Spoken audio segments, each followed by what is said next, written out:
Part Series Perfect Player premiering the 16th of January. JJ Barea, Tyson Chandler with a special greeting. Luka Doncic, special player.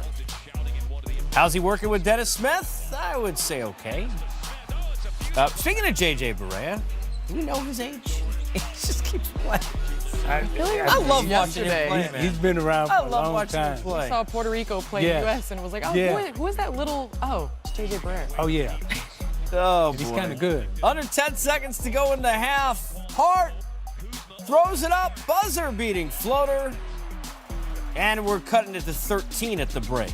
Kuzma gets an assist for that bad pass. How about this from Doncic with the step back? Step back. Long. You want to create enough space with that, long, guys? Deep step back. Space. Lead 8. Brandon Ingram all over it. Aggressive. Was challenged after the loss the day before by Luke Walton to be more passionate. He was. Lonzo Ball was. Both had very good games. Ball had 21, 7 boards, 5 assists. Ingram on the cut and the lay-in. And a chance to be more demonstrative, no LeBron, and show that they can have that passion in performance. Well, I think that's the biggest thing. I mean, Lonzo Ball took 4 shots last game. If you're going to go down swinging and you're the only primary ball handler, you should take more than 4 shots and just be aggressive. And you should be able to, if you handling the ball that much and you got his kind of skill, you should be able to get more than 4 shots. Luka Doncic done get a Band-Aid. Mark Cuban not happy. He should offer 25% over the Elvis. Ingram inside. Is he the only owner that gets to come on the floor and talk to the referees? I mean, he's carved out a niche for himself. Like it's like Shark Tank going out there to talk to the referees. Cut you a deal. I can get you some good products. A lead and a win. They take it by 10 to the Lakers. Ingram 29 points, 6 assists, and 2 steals. And you look at where the Lakers are, and obviously they were doing better than we thought that they were going to do in this kind of muddled Western Conference. Then LeBron gets hurt, and Rondo goes down, and they struggle. And Candace, here's Luke, he comes out and he says, I want to see more. And we saw that. Let's start with Brandon Ingram and the aggression tonight. Really, offensively, defensively, moving the ball. He displayed that dog a little bit more than we've seen lately from him. Well, Luke talked about it's not just about shooting the basketball. That's not what they need. This Laker team really started to become and grow into their own when they were playing on the defensive end. Yes. I mean, one of the top teams in pace in the NBA, and that's how you get those opportunities are steals and turnovers and being monstrous on the boards. Ingram last game wasn't aggressive on rebounding, as well as he didn't get to the free throw line. Tonight, obviously 5 of 7 from the free throw line, and Lonzo Ball going 1 of 4, but still, at least you're being aggressive in getting there. And the absolute best and fun way to play is get a miss and run. I mean, when your defense is playing that way, you know, and you got rhythm on the defensive side of the ball, which I thought LA was able to get in the second half. I thought they got a little defensive rhythm, and they were able to get out in transition. And when you're able to get a miss and run, that's a fun way to play. That's the good news about the night. Now let's show you the bad news, and that's the future. Well, Pistons and Cavs in there. Look, Thunder, Rockets, Warriors at Utah. Never an easy place to win. They got some tough games. I'm just telling you. Especially if LeBron's out there, they got some tough games. The Pistons are going to beat them. The Pistons always beat the Lakers.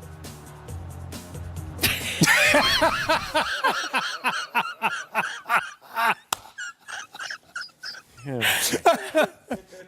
know who they don't beat? They're going to lose to the Pistons. Casey and I were like, the Pistons always beat the Lakers. You know who they don't beat as I put the glass on? The Spurs. Do you want to see?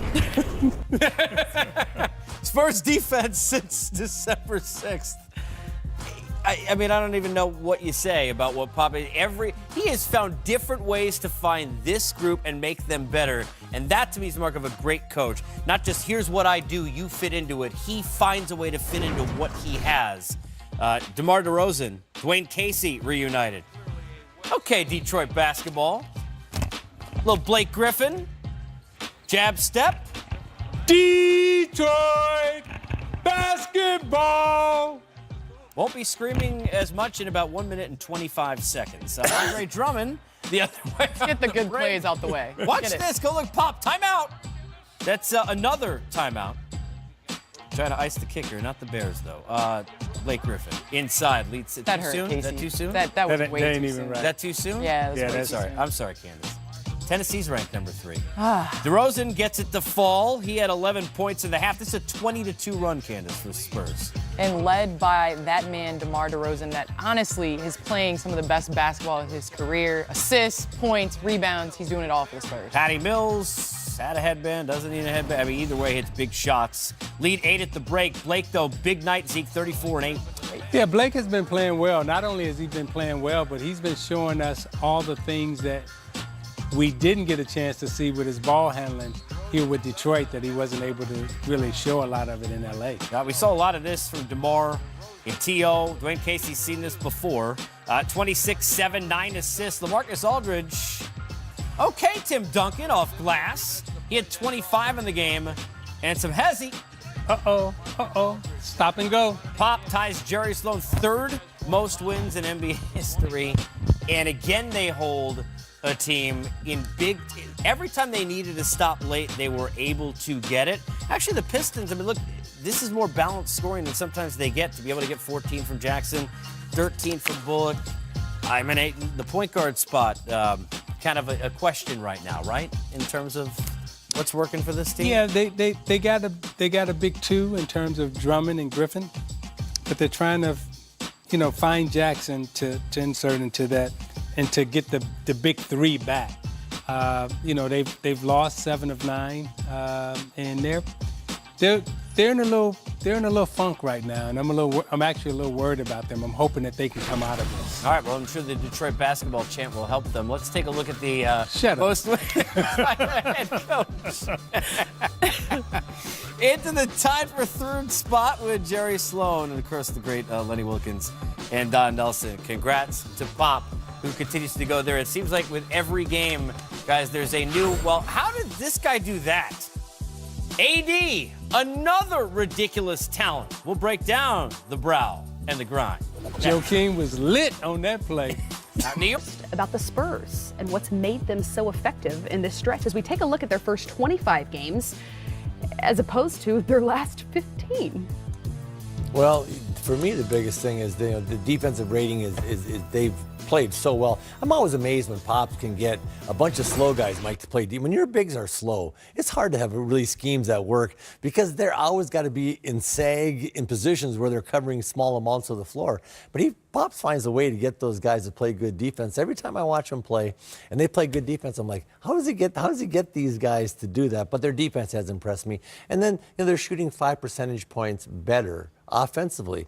And in a game where you shoot 100 shots a game, you're making 5 more. I mean, they are taking better shots and taking and making better shots as a team. And he figured out the defensive blend and the offensive blend. Pop's doing a tremendous job. Give him credit. It's been a juggling act for him the entire season because he had to decide, how do we want to play offensively now? We lose Danny Green, you lose Kawhi, you lose Slow-Mo, and you've lost some key pieces, okay, to their offense and to their defense, the experience part. He brings in some new guys. Wait a minute, I've got to figure out how do I best use DeMar DeRozan, and DeRozan has to figure out what's a San Antonio style of play. Pau Gasol has played 10 games so far this season. Rudy Gay has played 35. He's had some key injuries to guys, so he's been juggling and mixing and matching and trying to find the guy that can be a shot maker on a given night. It used to be Patty Mills that would come off the bench, and well, I'd look at the box score right away. I'd look to see what Patty Mills did. If he played well, they would win the game usually. Now they've got another guy, okay, who makes some shots coming off the bench, who Forbes was a knockdown shooter all of a sudden, taking Patty's spot on certain nights. Yeah, Bertans makes shots from the three-point line, doesn't come inside that too much. And the thing I like about him, we talked about this, Mike, earlier a little bit, is, he tells his good shooters to go ahead and shoot a lot of threes. He tells the other guys, hey, look, Pop said, we're going to ease up a little bit on just firing threes up there. Drive and kick, get in the paint and pass it out. You can take threes late in the clock, but don't take them early. Let's not settle. Let's just keep attacking. And I think every time the ball gets in the paint, it puts so much pressure on the defense, Mike, that you get fouls driving the paint, but those kick-out shots, when you get in the paint and you throw it out, everybody shoots those better. There's more rhythm on that shot. What I love about Pop is he goes against the grain a lot of times from the standpoint that he doesn't just do what the hot thing to do in the league is. You remember the year back before he won the series against Miami, they shot a lot of threes and won games by shooting threes. Yep. Then they got to the Miami series that year, moved the ball better than we've ever seen in a long, long time, and that became the new thing. Let's pass the ball quickly. And then he goes back to this kind of team, which is pieces and parts, and he puts it together and plays to what the players' strengths are, what they can do, and this is how we're going to play. We're not going to play the way the league wants us to play. That's one of the things that he told us as we had the Spurs on TNT on Thursday night. Our broadcast team had a meeting with him prior to the game and asked how it is that he's been able to maintain the Spurs system when the league has gone in such a different playing style direction. And he told us exactly that he's not going to go in that direction simply because the league has, but because he's going to find the strengths of the personnel that he has. He doesn't have the Golden State Warriors roster, so he's not going to make the San Antonio Spurs play the way that they play. Well, when you have the ability to take your ego and sit down with your best player and say to him, what am I doing wrong? What can I do different? And it turns the entire thing around with LaMarcus Aldridge, where you had a guy who wanted out, wanted to leave, and now winds up getting back to playing like it was the Aldridge from Portland, because the coach is willing to sit down and say, what am I doing wrong, and how can I make or use you better? Yeah, and he didn't say I'm going to take DeMar DeRozan and turn him into a three-point shooter coming up. He lets him ISO, but he ISOs off of action. He'll have a pin-down action to a curl, open up the side, and let DeRozan go to work. So he allows his guys to be who they are inside of his system, because he just doesn't come down, throw you the ball, all four guys stand on the other side. They have movement inside of their offense. So when DeRozan is ISOing, it's really often he's coming from the weak side corner with a double pin down action to the top, opening it up for his left or right hand drive. And so they use actions to get him into his ISO. And I think he's done great. And that's one of those weird deals. It doesn't happen in our league a lot. It's happened a few times lately where both teams really benefit from the trade. Like, I just think Kawhi had to get out of San Antonio. That just wasn't going to work. He goes to Toronto. They're leading the Eastern Conference and playing great basketball. And DeRozan is helping the Spurs kind of turn their whole season around and become a whole different team that plays a little differently than Pop's teams normally do, but still very effective.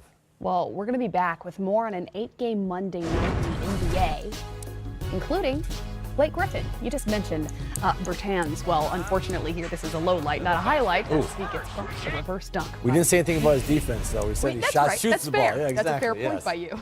Well, the NBA on TNT is Thursday night with a doubleheader, starting with the Celtics in Miami to take on the Heat at 7 Eastern, followed by the Thunder in San Antonio to take on the Spurs at 9:30. Your coverage starts with Game Time at 6 right here on NBA TV. Look at this. Look how happy DeMar is to see Coach Casey prior to this game. Yeah. Good to see that. Dwayne's a really good man. I like him.